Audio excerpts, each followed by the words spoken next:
The smoke hung thick in the air of Murphy's Bar, a small drinking place on the edge of known space.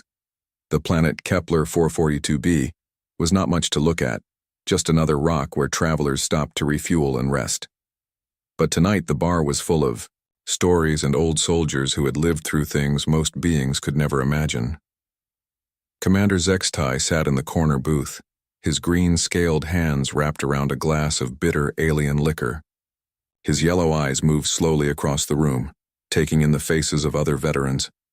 There were Cathari warriors with their forearms crossed over their chests, Zerglings tapping their claws on metal tables, and even a few of the Ghost Pale, Vorthak who rarely left their homeworlds. All of them had one thing in common. They had fought against humans and lived to tell about it. The bar owner, an old centauri with gray fur, called out from behind the counter. "Hey Zextai, tell us another story. The new kids here haven't heard about the war." Zextai looked up and saw several young aliens sitting at nearby tables. Their eyes were bright and eager, the way soldiers looked before they learned what real war was like. He remembered being that young once, back when he thought the galactic hegemony was the strongest force in the universe. "You want to hear about humans?" Zextai asked, his voice rough from too many years of shouting orders in battle. The young soldiers nodded quickly. Zextai took a long drink and set his glass down with a heavy thud. "Then listen well. What I am about to tell you might save your lives someday." The bar grew quiet. Even the music from the old sound system seemed to fade away. "It was 15 years ago when we first met them," Zextai began. "The year 2387 by their count. We thought we knew everything about war. The hegemony had conquered 47 different species. We had rules for how new aliens would react when we found them. They would either run away in fear, try to fight us with their weak weapons, or beg us to leave them alone." He paused and looked around the room. Humans did none of these things. A young Cathari warrior leaned forward. "What did they do?" "They studied us," Zextai said simply, "but I am getting ahead of myself. Let me start at the beginning." Zextai's eyes grew distant as he remembered that day. "I was serving on the battleship Iron Claw when our sensors picked up a strange ship near the edge of hegemony space. It was small and moved in ways we had never seen before. The ship's hull was made of materials we did not recognize, and it was sending out signals in a language our computers could not understand." The commander traced a scar on his left arm, a habit he had picked up over the years. "Admiral Gorthek ordered us to capture the ship. It should have been easy. Their vessel was tiny compared to our warships. We thought it would be over in minutes. The ship tried to run when they saw us coming. This was normal. Most species try to escape when they first see hegemony ships. But this ship was fast, faster than anything we had ever seen. It took us 3 hours to catch them, and only because they ran out of fuel." A Zergling clicked its claws impatiently. "So you caught them. What was special about that?" Zextai smiled, but it was not a happy smile. "When we brought them aboard our ship, they did not act like other prisoners. Most aliens would cry or beg or try to attack us. These humans did something different. They watched everything." The old commander leaned back in his seat. Their leader was a male called Captain Jake Morrison. He was tall for a human, with dark hair and calm blue eyes. When our guards brought him to the prisoner holding area, he did not look afraid. Instead, he looked around at our ship like he was trying to memorize every detail. Morrison asked our guards questions, not the usual things like "please let me go" or "what are you going to do to us?" He asked about our weapons, our ship design, how many crew members we had. The guards thought he was crazy and ignored him. Zextai took another drink. But Morrison was not crazy. He was gathering information. The young soldiers in the bar exchanged glances. This was not the kind of story they had expected. There were 4 other humans with Morrison. Zextai continued. A female engineer named Lisa Banks, a communications officer called Ryan Carter, a pilot named Sam Rodriguez, and a scientist named Helen Foster. At first, our intelligence officers thought they were a simple exploration crew. We were wrong. Within hours of being captured, the humans had learned the layout of our ship. Banks, the engineer, had watched the guard patrols and figured out their timing. Carter had started learning our language just by listening to conversations in the Hallways. Rodriguez was studying our ship's movement patterns, and Foster was analyzing everything from the air we breathed to the metal in our walls. One of the young Cathari warriors laughed. 5 prisoners against a crew of 800? What could they possibly do? Sextai's yellow eyes fixed on the young warrior. They could think, and that made them more dangerous than any weapon. The bar was completely silent now.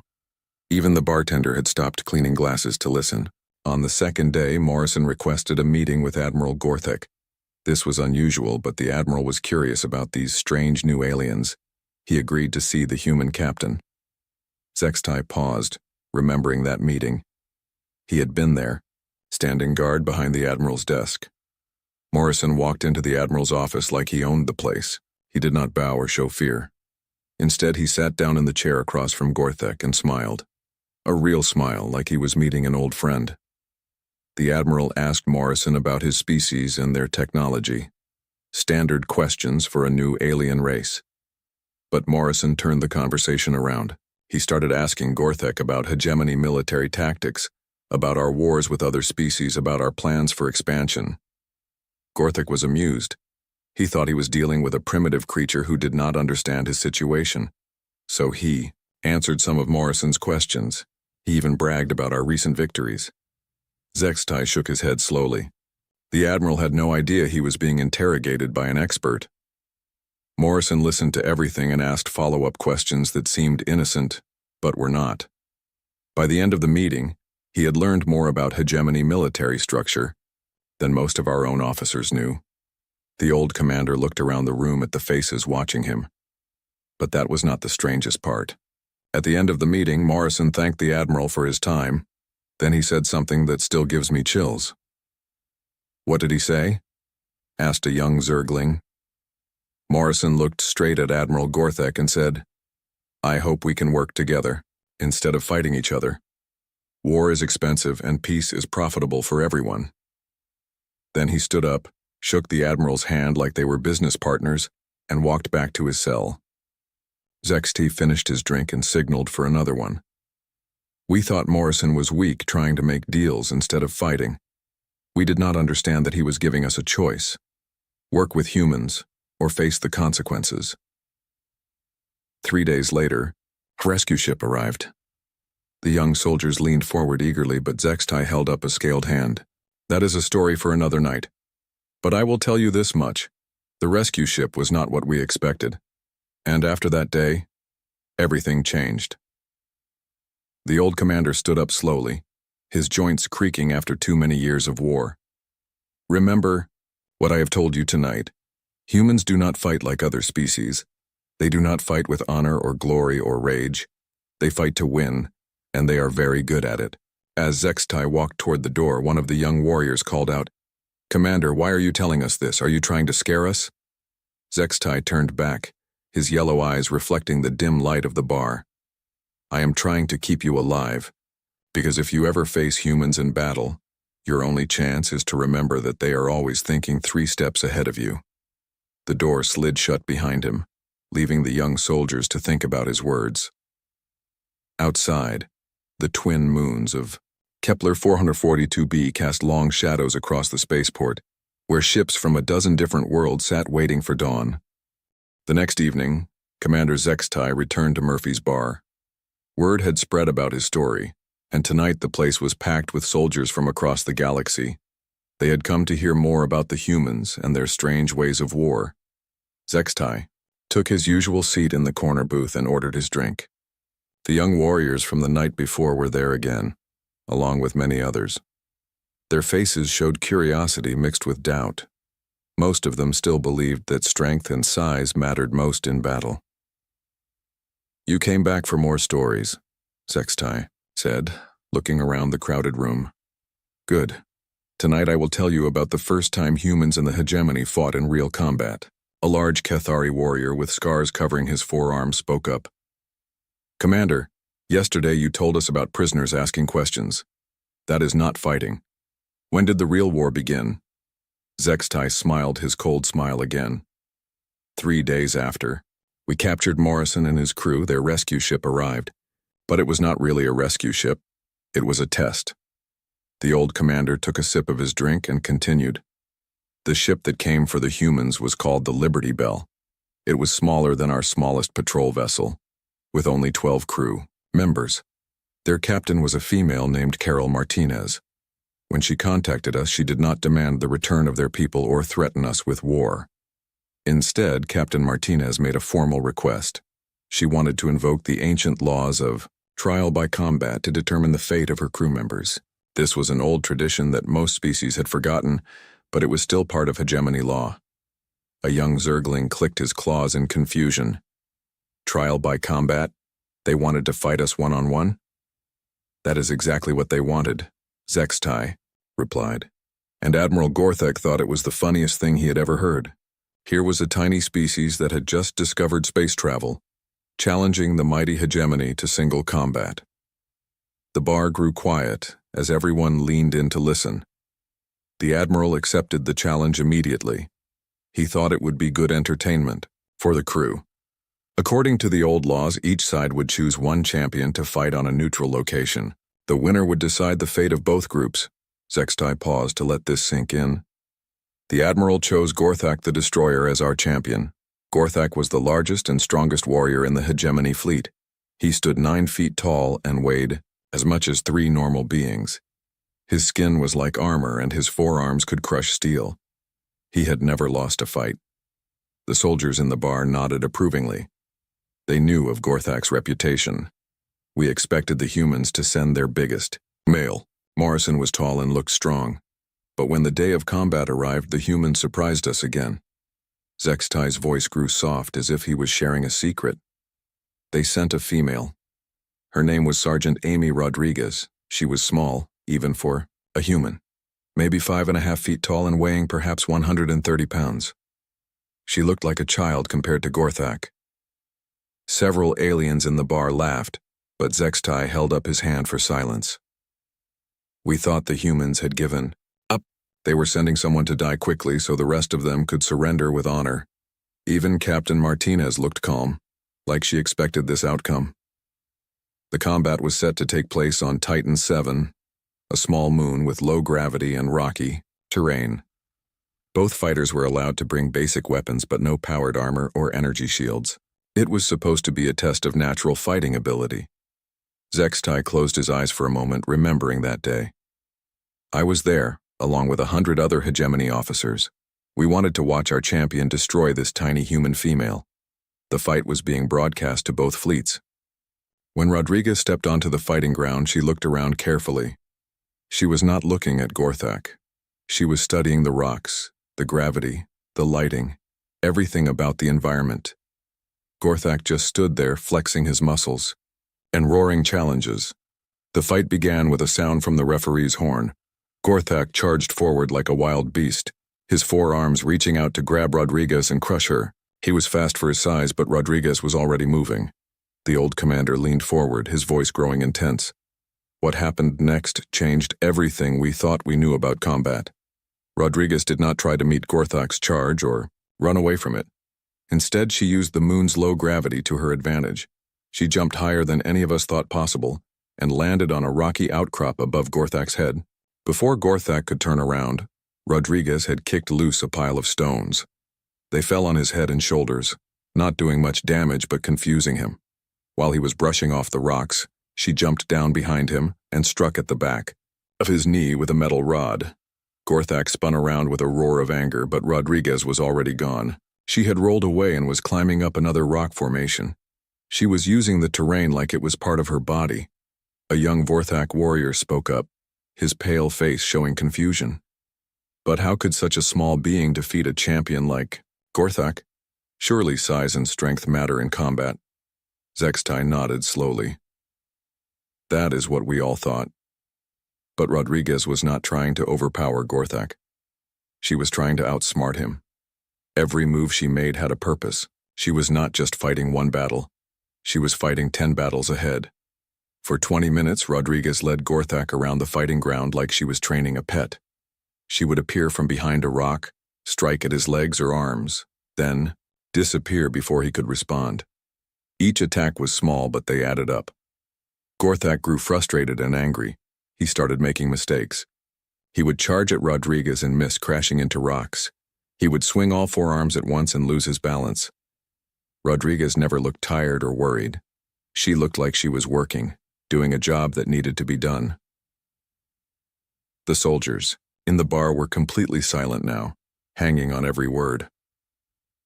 The end came suddenly. Gorthak had been chasing Rodriguez around a large boulder when she suddenly stopped running. She turned to face him with a strange metal device in her hands. We could not see what it was from our viewing position. Gorthak rushed forward thinking he finally had her trapped, but Rodriguez had been leading him to that exact spot for a reason. She pressed a button on her device and the ground under Gorthak's feet exploded. Several aliens gasped in surprise. "She had explosives?" asked a Cathari. "No," Zextai replied. "She had been carrying small charges the entire fight, placing them in cracks in the rocks as she moved around. Every time she touched a stone or rolled behind a boulder, she was setting up her trap. By the end of the fight, she had turned the entire battlefield into a weapon." When the rocks exploded, Gorthak fell into a pit that Rodriguez had created. He was not seriously hurt, but he was trapped and confused. Rodriguez stood at the edge of the pit, looking down at him. And then she did something that shocked everyone watching. She offered Gorthak her hand to help him climb out. The bar erupted in confused voices. What? Why would she help her enemy? Zextai raised his voice to be heard over the noise. Because she had already won. The trial by combat was over. Rodriguez had proven that humans could defeat hegemony champions. But instead of gloating or celebrating, she showed mercy to a defeated opponent. Gorthak was so surprised that he actually took her hand and let her help him out of the pit. When he stood up, Rodriguez offered him a drink of water from her supply. She treated him with respect like a worthy opponent instead of an enemy. The old commander finished his drink and looked around the room. That was when we realized that humans were not like other species. They did not fight for glory or revenge or conquest. They fought to solve problems. And when the problem was solved, they moved on to the next challenge. Admiral Gorthak was forced to release Morrison and his crew, according to the ancient laws. But as the humans prepared to leave, Morrison made another request. He asked for a formal meeting between human and hegemony representatives to discuss trade and cooperation. The admiral agreed, thinking it would be a simple negotiation. He had no idea that the humans had learned everything they needed to know about our military capabilities just from watching one fight. Zextai stood up to leave, but a young warrior called out, "Commander, what happened at the meeting? Did they make a deal?" The old commander turned back with that cold smile. "Oh, they made a deal. But it was not the kind of deal the admiral expected. The humans had been preparing for that meeting since the moment they were captured. They knew exactly what they wanted and they knew exactly how to get it. But that is a story for tomorrow night. Tonight, think about what you have learned. Humans do not fight like warriors. They fight like scientists, always learning, always adapting, always thinking ahead. Remember that if you ever face them in battle." As Zextai walked out into the night, the soldiers in Murphy's bar sat in stunned silence. They had come expecting to hear about glorious battles and heroic charges. Instead, they had learned about a species that treated war like a puzzle to be solved. Outside, the spaceport was busy with ships arriving and departing. Among them was a small human transport vessel, its crew probably unaware of the stories being told about their species in the bars and meeting halls across the galaxy. By the third night, Murphy's bar could not hold all the beings who came to hear Commander Zextai's stories. Soldiers stood in the doorway and pressed against the windows, straining to listen. Word had spread across the entire spaceport about the human tales, and even civilian traders had come to hear about this strange species. Zextai arrived to find his usual corner booth surrounded by eager faces. The bartender had set up extra speakers so everyone could hear clearly. The old commander settled into his seat and looked around at the crowd with his yellow eyes. "Tonight you will learn why the hegemony made its greatest mistake," he began without waiting for quiet. His voice carried easily through the sound system. "After the trial by combat, our leaders thought they understood humans. They believed Rodriguez had won through luck and trickery. They decided to test human military strength with what they called minor conflicts." A scarred Cathari veteran near the bar called out, How minor were these conflicts, Commander? Zexatai's expression grew dark. The High Council selected 3 human colonies for what they called evaluation raids. These were supposed to be simple attacks against defenseless settlements. The goal was to measure human response time, weapon, capability, and fighting spirit. He paused and took a long drink. The first target was a colony ship called the Spirit of Denver. Our intelligence reported it as a standard civilian transport with 300 families aboard. No military escort, no weapons, no defenses. It seemed perfect for a quick raid. The attack force was led by Captain Vexthul of the raider ship, Bloodfang. He had conducted dozens of successful raids against other species. The plan was simple: disable the colony ship, take some prisoners, gather intelligence, and leave before any human military forces could respond. Young soldiers throughout. The bar leaned forward with interest. This sounded like the kind of straightforward battle they understood. Captain Vexthul approached the Spirit of Denver with confidence. The human ship was moving slowly through empty space, exactly where our scouts had predicted. It showed no signs of detecting the Bloodfang's approach. Everything looked normal. Zexatai's voice grew quieter, forcing everyone to listen more carefully. Vexthul opened communications and demanded the humans surrender. This was standard procedure. Most species would panic and submit immediately when faced with hegemony raiders. The response came from the ship's captain, a human female named Carol Wright. Her voice was calm and polite when she answered Vexthul's demands. She said her people were peaceful colonists who wanted no trouble. She asked if there was some way they could avoid conflict. Vexthul was pleased. This was exactly the response he expected from frightened civilians. He told Wright to prepare for boarding, and promised that no one would be harmed if they cooperated. The old commander's eyes grew distant as he remembered that day. What happened next changed everything the hegemony thought it knew about human civilians. As the Bloodfang moved closer to board the colony ship, Wright's voice came over the communications again. She thanked Vexthul for his patience and said her people had voted on his offer. Then she said something that still gives me chills when I remember it. "What did she say?" asked a young Zergling, his claws tapping nervously on the table. Wright said, "Captain, my people have decided that we would rather die free than live as slaves.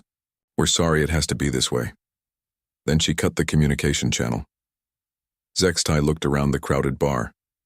For 30 seconds, nothing happened. The 2 ships drifted silently through space. Vexthul was confused by Wright's response, but not worried. What could a ship full of farmers and families do against trained raiders? Then the Spirit of Denver opened fire. The bar erupted in surprised voices. A colony ship had weapons? How is that possible? Zexatai held up his scaled hand for silence. The humans had not installed traditional weapons. Instead, they had converted their mining equipment into missile launchers. Construction drones became attack fighters. Farming robots turned into boarding parties. In less than 10 minutes, the entire colony ship had transformed from a peaceful transport into a warship. But that was not the most shocking part. Every modification had been planned and prepared in advance. Wright and her people had spent months converting their ship while pretending to be helpless civilians. They had been ready for this attack long before it happened. A veteran Vorthak warrior spoke up from the back of the room. How could they know the attack was coming? They didn't know when or where, Zexatai replied. But they knew it would happen eventually. The humans had studied hegemony behavior patterns. After the trial by combat, they predicted that we would test them with raids against soft targets. The old commander's voice grew heavy with memory. The battle lasted 6 hours. The Bloodfang was larger and better armed than the colony ship, but Wright's people fought like they had been training for war their entire lives. Every colonist had a job to do, from children running messages to elderly humans operating weapon systems. Vexthul tried every tactic he knew. He attempted to ram the colony ship, but Wright used her ship's mining charges to damage his engines. He sent boarding parties, but the humans had turned their corridors into mazes filled with traps. He even tried to retreat, but Wright's people had disabled his faster-than-light drive with some kind of computer virus. In the end, Vexthul was forced to surrender to avoid losing his entire crew. But that was when the real surprise came. The soldiers throughout Murphy's bar waited breathlessly for the rest of the story. Wright accepted Vexthul's surrender and took his crew prisoner. But she did not execute them or torture them for information. Instead, she had them treated by human doctors for their injuries. She fed them and gave them comfortable places to rest. While her people were caring for the prisoners, Wright was doing something else. She was studying every piece of hegemony technology on the Bloodfang. She took detailed recordings of their weapons, their computers, their communication systems, everything. Zextai finished his drink and signaled for another. 3 days later, Wright released Vexthul and his crew. She returned them to their damaged ship along with enough supplies to make repairs, but she kept all the intelligence she had gathered. Vexthul was grateful to be alive, but he was also confused. He asked Wright why she had shown mercy to raiders who had come to enslave her people. The old commander's voice grew soft again. Wright's answer became famous throughout human space. She told Vexthul that her people did not enjoy killing, even in self-defense. She said they hoped that someday, humans and the hegemony could be friends instead of enemies. But until that day came, they would be ready to defend themselves. As Vexthul's ship limped away from the battle, Wright sent a message to every human colony and military base in their territory. The message contained complete technical specifications of hegemony weapons, ship designs, and tactical doctrines. A young Cathari warrior stood up, his forearms crossed in confusion. "Commander, you said this was the first of 3 raids. What happened to the other 2? Zextai smiled grimly. The second raid was led by Commander Drakthul against a human mining station called New Pittsburgh. By the time his ships arrived, the humans had already received Wright's intelligence package. They were waiting. Drakthul found himself facing opponents who knew exactly how his weapons worked and had prepared specific countermeasures. The mining station had been converted into a fortress using the humans' new knowledge of hegemony technology. The battle lasted only 2 hours. Drakthul's entire raider fleet was captured or destroyed. Not a single human was killed. The bar had grown completely silent. Even the background music seemed to have stopped. The third raid never happened, Zextai continued. By then, human colonies across their territory had shared Wright's intelligence data. Every settlement, every transport ship, every outpost was prepared for hegemony attacks. But the humans did not stop there. While our commanders were trying to understand how civilians had defeated trained raiders, human intelligence officers were analyzing everything they had learned about us. Zextai stood up slowly, his old joints creaking. Within weeks of the first raid, humans knew more about hegemony military capabilities than most of our own officers. They had studied our tactics, our psychology, our weaknesses, and they had begun preparing for the real war they knew was coming. You see, the raids were not just defeats for the hegemony. They were learning opportunities for the humans. Every attack we made gave them more intelligence, more understanding of how we thought and fought. A veteran Zergling near the door called, "Out, Commander." How did the High Council react when they learned about the failed raids? Zextai's yellow eyes gleamed in the dim light of the bar. The High Council was furious. They had been humiliated by a species they considered primitive. They decided that humans were too dangerous to leave alone. The order went out to prepare for total war. But the humans were already 3 steps ahead of us. While we were planning our first major offensive, they were building something the galaxy had never seen before. They were creating a war machine that could think. The old commander moved toward the door, then turned back to face the crowded room. "Tomorrow night, I will tell you about the Battle of Proxima Station." Word about Commander Zextai's stories had spread beyond the spaceport. On the 4th night, Murphy's bar was so crowded that the owner had to set up speakers outside for the overflow crowd. Military officers from 3 different sectors had traveled to Kepler 442b specifically to hear the human war tales. Zextai entered to find his usual booth occupied by a hegemony general, but the high-ranking officer immediately stood and offered the seat to the old storyteller. Even the most powerful military leaders wanted to hear these accounts firsthand. The bar fell silent as Zextai settled into his seat. His yellow eyes swept across the packed room, taking in faces he had never seen before. Young cadets stood beside grizzled veterans, all waiting for the next chapter of the human story. Tonight I will tell you about the Battle of Proxima Station, Zextai began, his voice carrying clearly through the sound system. This is where we learned that humans do not just fight with weapons and ships. They fight with ideas that can break an enemy's mind. He paused to let his words sink in. After the failed raids, the Hegemony High Council declared total war on humanity. Fleet Admiral Korthax was given command of the largest battle force in our history. 200 warships, 50,000 troops, and enough firepower to destroy entire planets. A young officer near the front asked, "Surely the humans could not stand against such a force?" Zextai's scaled lips curved into that cold smile. The humans had one space station at Proxima Centauri, and maybe 30 ships to defend it. By every measure of military strength, they should have been wiped out in hours.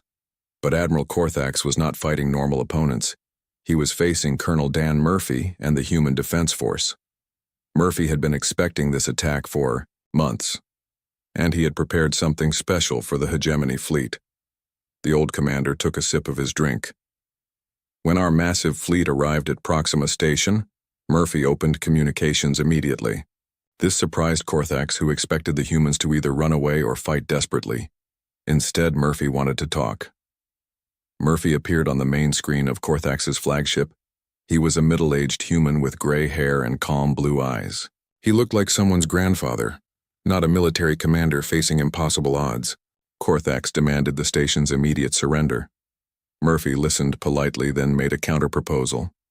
He suggested that Korthax turn his fleet around and leave human space voluntarily. He said this would save lives on both sides. Several aliens in the bar laughed at this, but Zextai held up his hand. Korthax thought it was a joke too. He told Murphy that he had 30 minutes to evacuate all civilians from the station before the attack began. Murphy thanked Korthax for his concern about innocent lives. Then he said something that made everyone on the Hegemony command bridge uncomfortable. He said he was recording the conversation and would make sure that history remembered Korthax as an honorable warrior who tried to protect non-combatants. This confused our admiral. Murphy was about to die, but he was talking about history and honor. Korthax asked Murphy if he understood the hopelessness of his situation. Zextai's voice grew quieter, forcing everyone to lean in. Murphy's response changed everything. He said, "Admiral, I understand my situation perfectly. The question is, do you understand yours?" Before Korthax could ask what Murphy meant, strange things began happening throughout the Hegemony fleet. Ships started receiving radio broadcasts in their own languages, but the messages were not coming from other Hegemony vessels. A Zergling officer clicked his claws impatiently. "What kind of messages?" "Personal messages," Zextai replied. Individual crew members were hearing their own names called over the communication systems.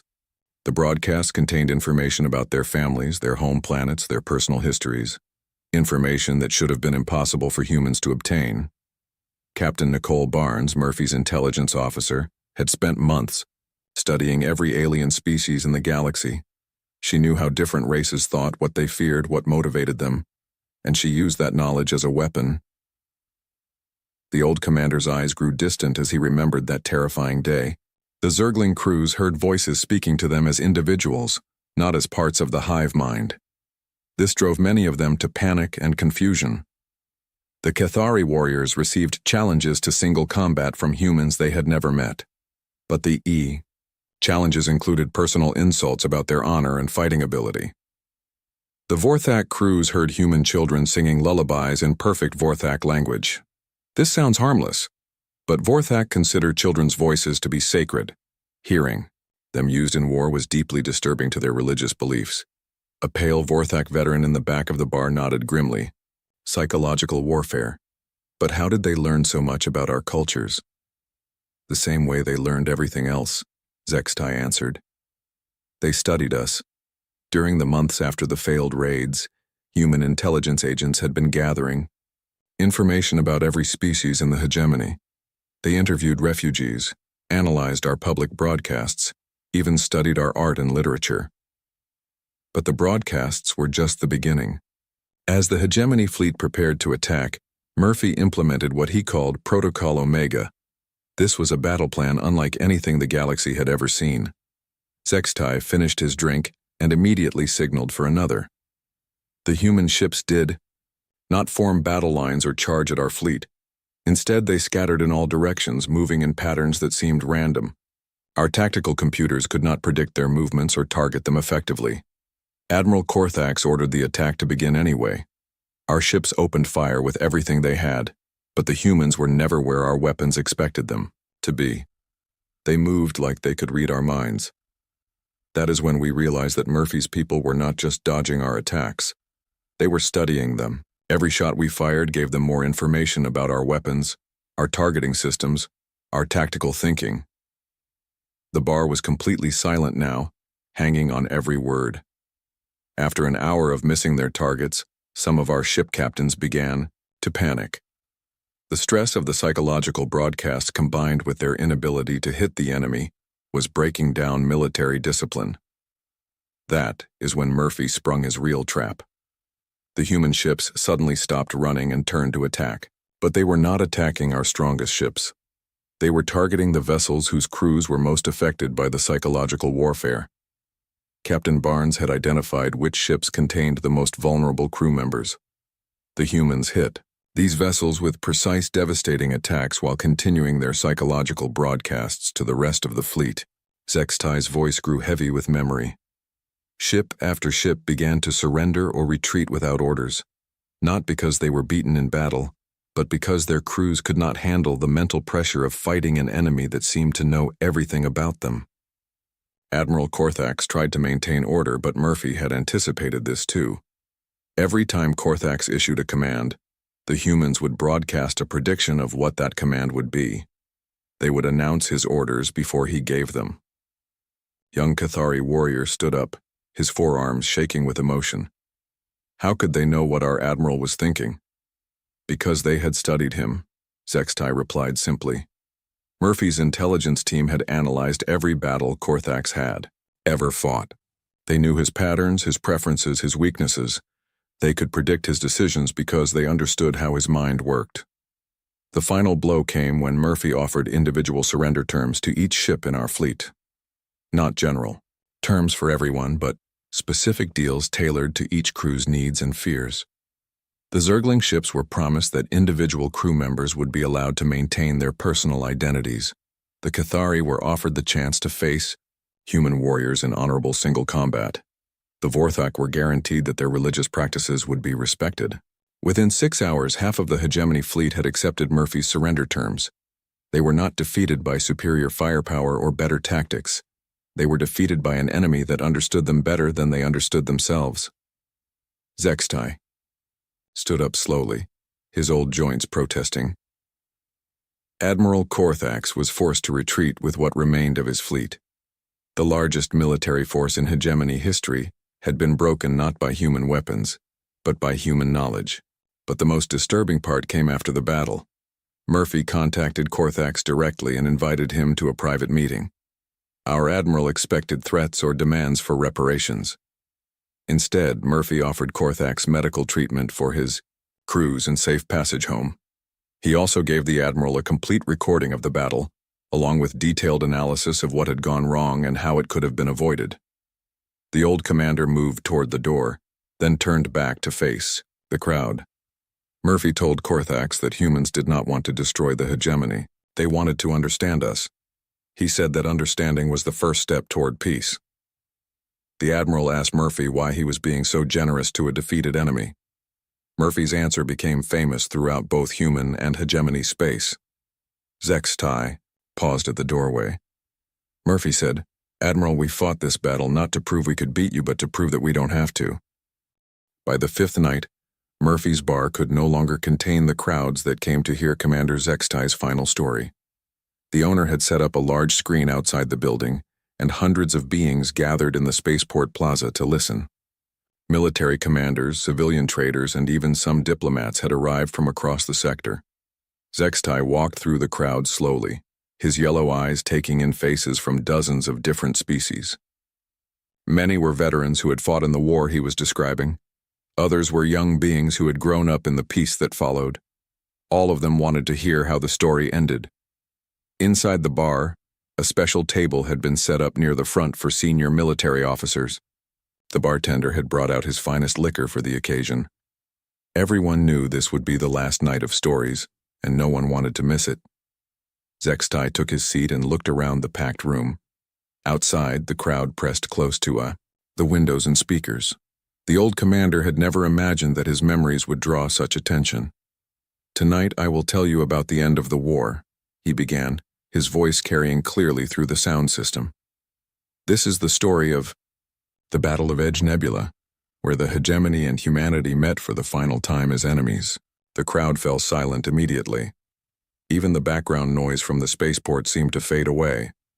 After the defeat at Proxima Station, the Hegemony High Council was desperate. They had lost face in front of the entire galaxy. Other species were beginning to question hegemony's strength and authority. Something had to be done to restore their reputation. Zextai paused to take a drink. The council decided to gather every available ship and warrior for one massive assault on the human home system. This would not be a test or a raid. This would be total war aimed at completely destroying humanity. Fleet Admiral Gorthval was chosen to lead this final offensive. He was the most experienced commander in the hegemony military, a veteran of 30 successful campaigns. Under his command were 800 warships and 2 million soldiers. A young Zergling officer near the front asked, "Surely this force was large enough to defeat the humans?" "By every measure of military power, yes," Zextai replied.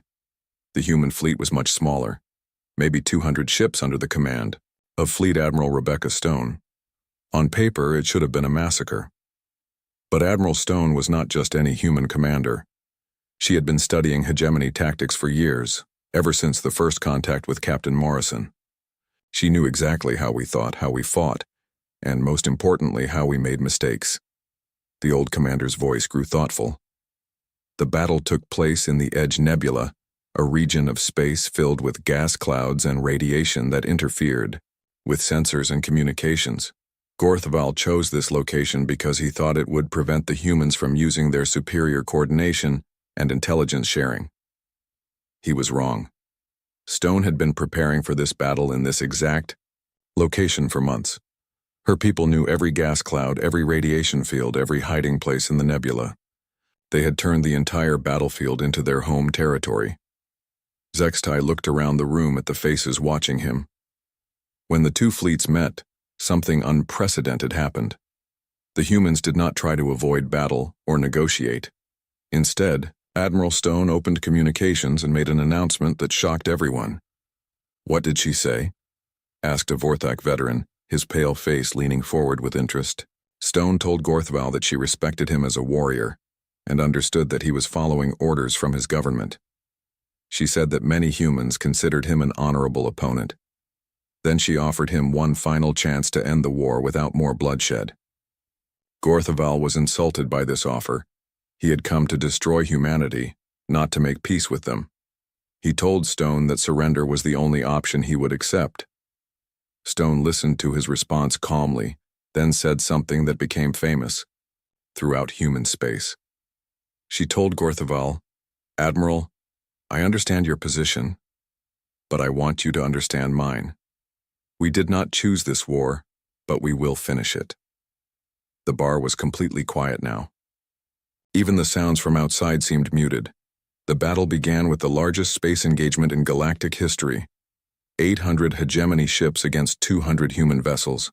But within the first hour, it became clear that numbers alone would not decide this fight.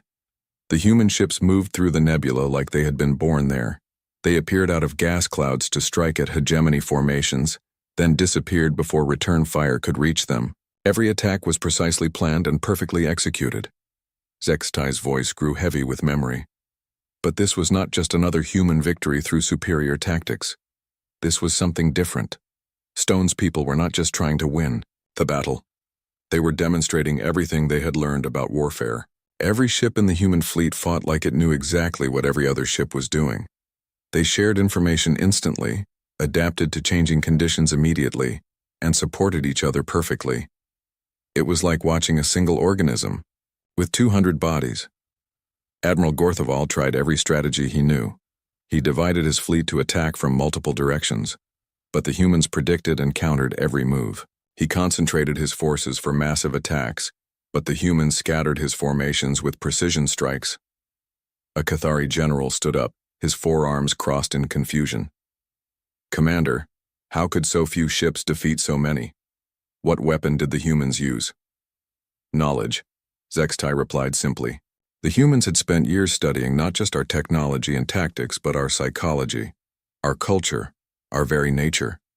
They knew us better than we knew ourselves. After 6 hours of battle, something extraordinary happened. Admiral Stone's flagship, the Earth's Promise, broke away from the main human formation and headed straight for Gorthval's command ship. Our admiral thought Stone was attempting a desperate ramming attack. He ordered all nearby ships to destroy the human vessel before it could reach him. But the Earth's Promise was not alone. Dozens of human ships formed a protective corridor, sacrificing themselves to protect their admiral's advance. The old commander's voice grew soft with respect. Stone's ship reached the Hegemony flagship and locked onto it with docking clamps. Instead of exploding or trying to board, Stone did something no one expected. She requested a personal meeting with Gorthval. Our admiral was trapped. His ship was damaged and unable to break free from the human vessel. His fleet was scattered and confused by the ongoing battle. He had no choice but to agree to the meeting. What happened in that meeting changed the course of galactic history, Zextai continued. Stone came aboard the Hegemony flagship alone, carrying no weapons. She walked onto our command bridge and saluted Admiral Gorthval with proper military respect. Then she did something that no Hegemony commander had ever experienced. She offered to surrender her entire fleet to end the bloodshed. Several aliens in the bar gasped in surprise. She offered to surrender? While she was winning? Stone told Gorthval that humans had proven they could fight and win against any opponent. But she said that victory in battle was meaningless if it did not lead to peace. She offered to surrender her fleet if Gorthval would agree to negotiations between human and Hegemony representatives. Our admiral was completely confused by this offer. In his experience, the winning side dictated terms to the losers. He had never encountered an enemy who offered defeat in order to achieve larger goals. Zextai finished his drink and sat back in his chair. But Stone was not finished. She told Gorthval that humans had studied the Hegemony's history and understood that their empire was built on fear and conquest. She said that such empires always eventually collapsed because they created only enemies, never friends.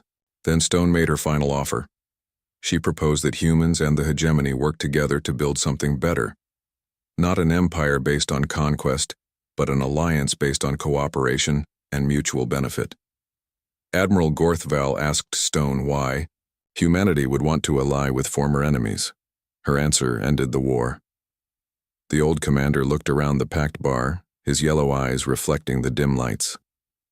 Stone told Gorthval that humans had learned something important during the war. She said they had discovered that the galaxy was full of intelligent species with different strengths and abilities.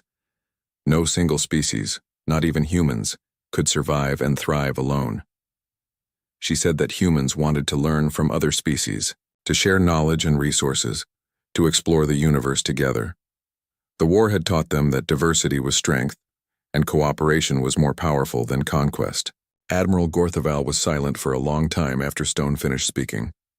Finally, he asked her what would happen if the Hegemony refused her offer. Stone's response was simple and honest. She told him that humans would continue to defend themselves and their allies. But she also said that humans hoped it would never come to that. She said they believed that former enemies could become the strongest friends. Zextai stood up slowly, his old joints creaking. 3 days later, the Hegemony High Council agreed to peace negotiations. Within a year, the war was officially over. Within 5 years, humans and Hegemony forces were working together to explore new regions of space. The Battle of Edge Nebula was the last time humans and the Hegemony fought as enemies.